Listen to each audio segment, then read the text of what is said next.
Les amis, j'espère que vous allez bien. Nous allons continuer nos séries de formations sur le même projet Pack complet RPC-2. Nous allons donc achever la formation sur les dimensionnements d'un radier général. Alors, ce que nous allons faire tout à l'heure, on va continuer ce qu'on avait déjà commencé. Ensemble avec vous, il y a quelques jours passés, on avait vu comment l'ingénieur peut vérifier le poinçonnement d'un radier général. On avait vérifié pour une hauteur de 100 cm, mais aussi pour une hauteur de 50 cm, puisqu'on avait des hauteurs après avoir prédimensionné dans les radiers. Et aujourd'hui, nous allons enchaîner les calculs afin de dimensionner directement ces radiers. Alors, c'est que je voulais également souligner que jusqu'à ce stade, nous travaillons toujours sur les radiers plats. Sur les radiers plats. Et après, on pourra passer maintenant d'un radier plat à un radier nerviré. Donc, connectez-vous déjà, donc abonnez-vous massivement sur notre chaîne YouTube, likez le contenu ainsi que partagez. Les amis, comme je l'avais dit la fois passée, dans cette formation, l'idéal est que vous puissiez d'abord maîtriser le fonctionnement, les déroulements en fait des calculs ainsi que le dimensionnement d'un radier général. Mais pendant que vous allez modéliser les radiers, ne soyez pas seulement pressé de modéliser, mais il faut maîtriser les enjeux pour ne pas commettre des erreurs. Par exemple, ici, vous allez remarquer que la fois passée, lorsqu'on avait modélisé ces radiers, on avait un petit signe de fois ici. OK? Un petit signe de fois ici sur les radiers. C'était dit à quoi? C'était justement puisqu'on avait choisi en fait les mauvais modèles des calculs ou les mauvais modèles de modélisation. Vous voyez, donc c'était à ce niveau ici. Raison pour laquelle, avant de progresser, je voulais dire un mot là-dessus. Et si par contre que vous n'avez pas tenu compte de ce paramètre de modèle, ok, vous allez voir pour le moment, donc ça a été modifié. Donc j'ai pris le modèle coq. Pour les cas des radiers ici, je pris le modèle coq pour que ça soit considéré en fait comme un élément plat. Ok, mais par contre, si je prenais par exemple plancher, ok, et diaphragme rigide, vous allez vous rendre compte que ce ne sera pas considéré exactement comme le modèle coq. Alors, lorsque vous allez lancer les calculs pour faire la cartographie des panneaux, vous aurez des soucis, vous aurez vraiment des grands soucis. Vous allez voir que pour les dalles d'habitation, la cartographie va se faire sans problème, mais pour les radiers générales, ce ne sera pas visible. Vous voyez, donc ça déjà c'est un élément qui peut compliquer qui peut vous compliquer dans les calculs, mais aussi dans vos analyses. Donc, l'idéal est que vous puissiez prendre d'abord le modèle coq ici, et puis vous allez modéliser sans problème. Alors, et aussi, je vous avais montré comment on peut tenir compte de l'élasticité du sol sur les radiers générales. Donc, on avait vu ensemble avec vous comment calculer, par exemple, les radiers, comment calculer plutôt les coefficients d'élasticité du sol, ok? Mais si par contre que vous avez déjà les coefficients de l'élasticité du sol, eh bien, ce que vous êtes obligé de faire, c'est tout simplement d'insérer directement la valeur de Kz. Vous insérez la valeur Kz, et je vous avais dit que les Kx et les Ky, généralement, on prend les 10% des Kz. Ok, donc, les renversements ou les glissements, là, vous allez mettre aucun.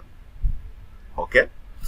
Donc, pour comprendre ça, je m'irai tout simplement vous rappeler ou vous demander de jeter un coup d'œil sur les deux formations que je postais récemment ici. Donc, vous allez bien comprendre tout ce que je suis en train de dire.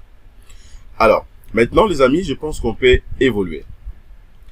Regardez, ce que je vais premièrement faire, on va commencer d'abord avec sur le maillage des radiers générales. OK? Regardez très bien la procédure et notez s'il faut noter pour ne pas commettre des erreurs.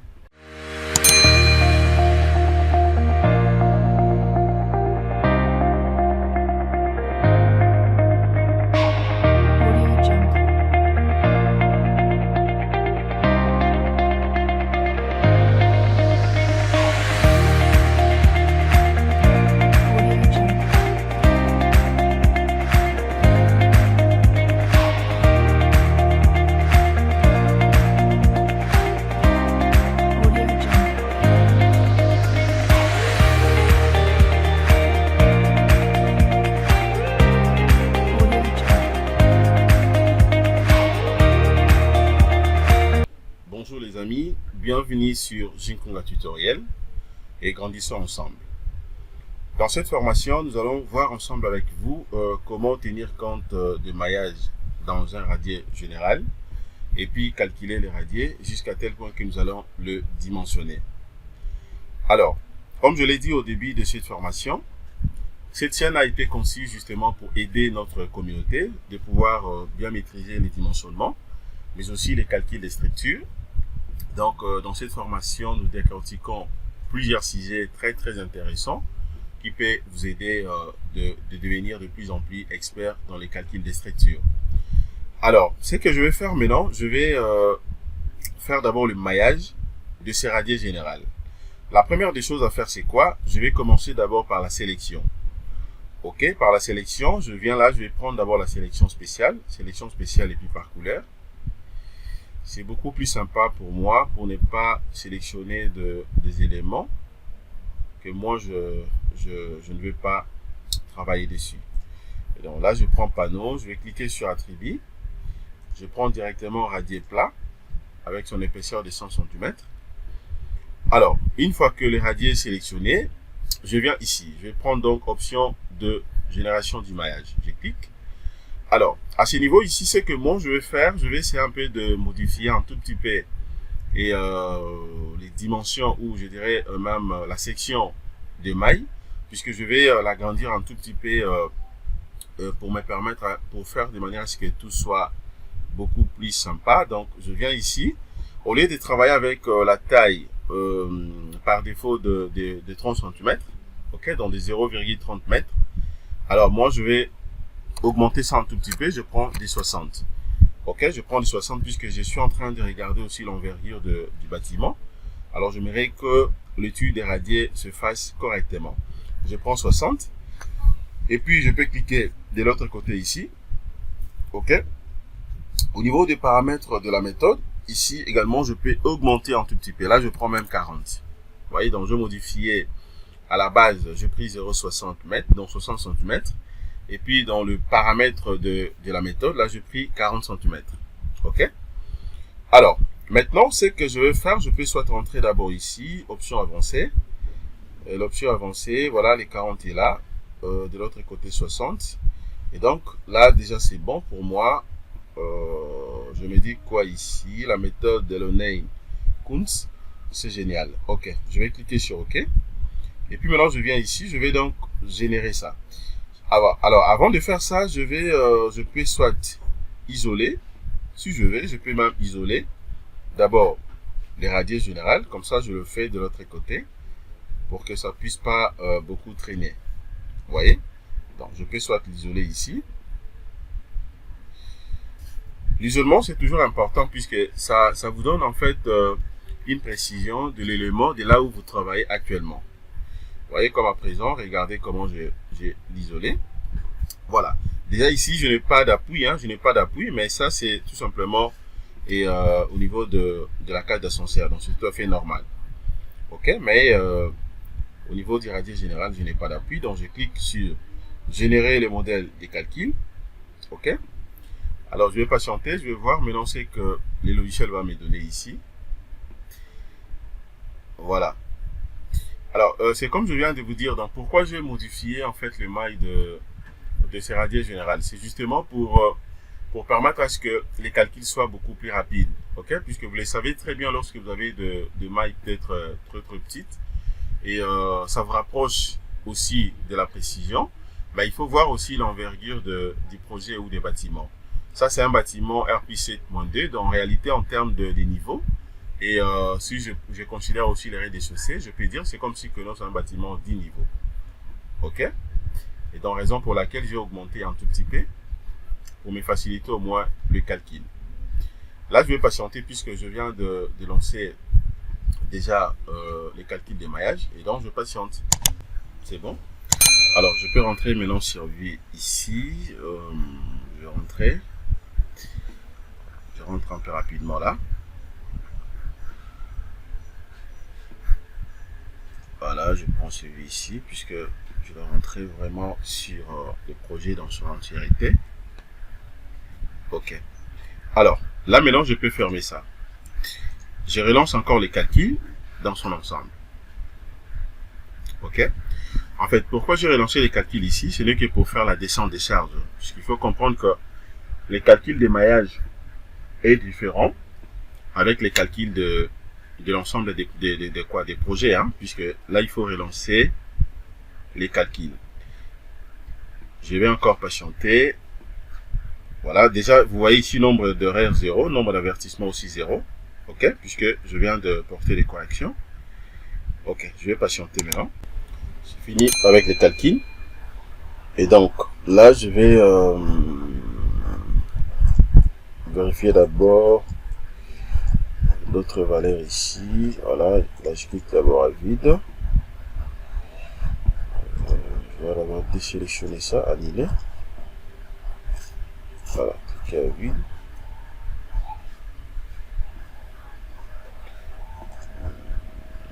Non, je peux enlever rapidement. Ça, je n'en ai pas besoin.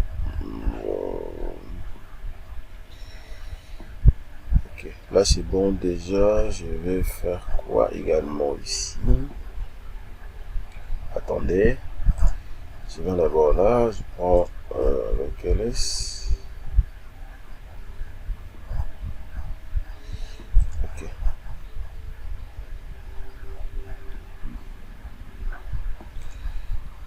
Avec élu. 245. Ok, bon, on va essayer un peu d'aller rapidement. Je vais vous montrer les astuces. Déjà, ces niveaux, si par contre que je vais voir d'abord les diagrammes, attendez, ça c'est concernant l'effort normal, que je peux soit d'abord décocher. Ok, que je peux décocher si je vais. Ce qui est important pour moi à ce stade ici, c'est d'aller directement au niveau de la cartographie. Bon, je vais d'abord répondre ma sélection ici. Je prends sélection spéciale, sélection parculaire. Je vais prendre seulement les radiers. Prendre seulement les radiers. Barre ici, je prends panneau, attribut et puis radier. Voilà. Avant même de l'isoler, je viens là, je prends cartographie des panneaux.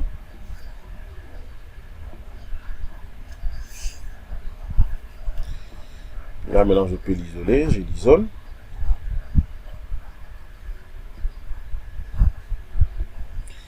Je vérifie d'abord le moment fléchissant suivant la direction des X. Je vais voir d'abord à quoi ça ressemble. Pourquoi pas visualiser directement aussi ces valeurs.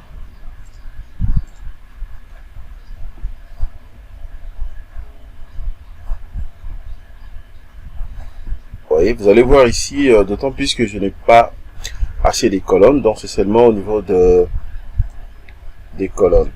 Voilà, dans la valeur max ici, je vois c'est 2446.66. C'est déjà beaucoup.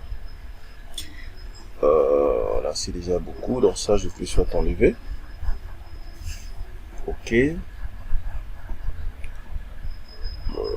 C'est déjà beaucoup. Le max, c'est là où vous voyez les rouges. Attendez. Oh, je vais fermer un truc important. C'est pas grave. Je vais refaire encore.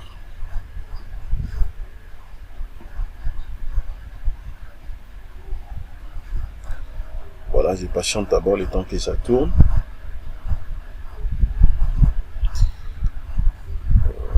Ça prend beaucoup de temps. Je vais l'isoler encore. Il y en avait déjà, je crois que je peux tout simplement cliquer sur V5 au lieu de l'isoler encore. Il y en avait déjà, je crois. Voilà, bon c'est ça. Alors, maintenant je peux voir aussi suivant la direction des Y ici, à quoi ça ressemble. Suivant la direction des X, c'est beaucoup plus max, hein, puisque là c'est 300, non c'est 3306. C'est Y, c'est suivant la direction des Y que je trouve une plus grande valeur. Voilà, donc là, X, Y, là ça donne quoi ici? Voilà, donc, ok, c'est un peu limité. Ce qui est important pour moi ici, je vais voir d'abord la réaction du sol. Ok, la réaction du sol, c'est ce qui est beaucoup plus important. Je vais voir comment le sol se comporte. Voilà. Ok. Voilà, ça c'est dit justement par rapport au coefficient d'acier du sol également qu'on avait appliqué. Regardez comment le sol se comporte. Vous voyez, donc vous avez des valeurs là un peu partout. Vous avez des valeurs, ainsi de suite. Mais si par contre que je vais attendez, bon c'est niveau, ça je peux d'abord enlever. Je vais rentrer ici, je prends d'abord coupe sur panneau. Donc à ce niveau ici, vous pouvez même voir les diagrammes, hein. Je peux voir les diagrammes des réactions du sol. Ok. Bon, là c'est juste question de les définir en fait. De le définir. La définition de ce diagramme est fonction justement des axes. Les fonctions des axes. Donc c'est à vous-même. Et c'est à moi de voir. Je peux le faire soit suivant la direction des Y, tout en considérant bien sûr l'axe parallèle ici. Ok, donc je clique d'abord ici. Le premier point, je clique là. Et puis le deuxième, je vais le faire jusqu'ici par exemple. Vous voyez? Après maintenant ici, je vais voir directement les efforts réduits, moments réduits aussi. Détail de l'autre côté. Bon, je vérifie d'abord pour les moments, suivant la direction des X, extrêmement. À ce niveau ici, je peux spécifier aussi le valeur principale. Ok, par exemple, dit à la contrainte effort des membranes et tout ce qui va avec. Bon, je n'en ai pas besoin. Composer, là aussi je passe. Je m'en vais d'abord sur le paramètre. C'est bon, les diagrammes maintenant. Le diagramme ici, la description. Ok, je peux chercher à connaître aussi la description. Et puis là, je peux appliquer. Là, je peux maintenant appliquer. Et donc, je vais patienter. Je vais voir ce que... Voilà. Vous voyez ici. Regardez les diagrammes ici. Donc, c'est vraiment beau à voir, hein. Donc, vous avez une idée claire, en fait, des diagrammes. En faisant, bien sûr, la coupe. Ok? En faisant la coupe sur panneau. Donc, cet onglet, c'est très, très important pour bien calculer les radiers, puisque vous aurez, en fait, une idée claire de l'évolution de vos valeurs, en fait. Ok? Vous avez les diagrammes, le max, donc c'est à ce niveau ici. Ça fait 645.81. Et le min ici, ça fait 293.42. Donc, pour bien voir les diagrammes min, c'est juste question de faire ceci. Vous voyez? Regardez à quoi ça ressemble. Donc, vous avez le min et les max. Ici, donc, je peux faire ça pour voir les deux au même moment. Ok? Voilà.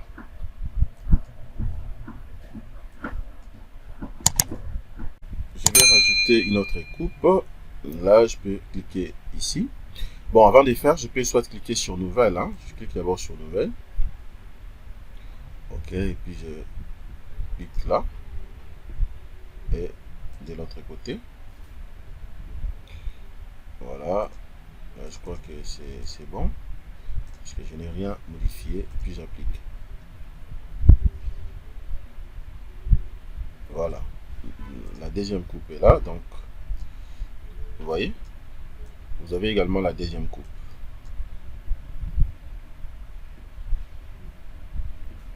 Voilà. Donc, c'est comme ça que vous serez à mesure, les amis, de faire donc vos coupes. Ok. Voilà. Là, je crois que c'est bon. Je n'ai pas de problème jusque-là. Je donne une idée claire de la manière dont les radiers se comportent déjà, bien sûr en faisant découpe. Ok.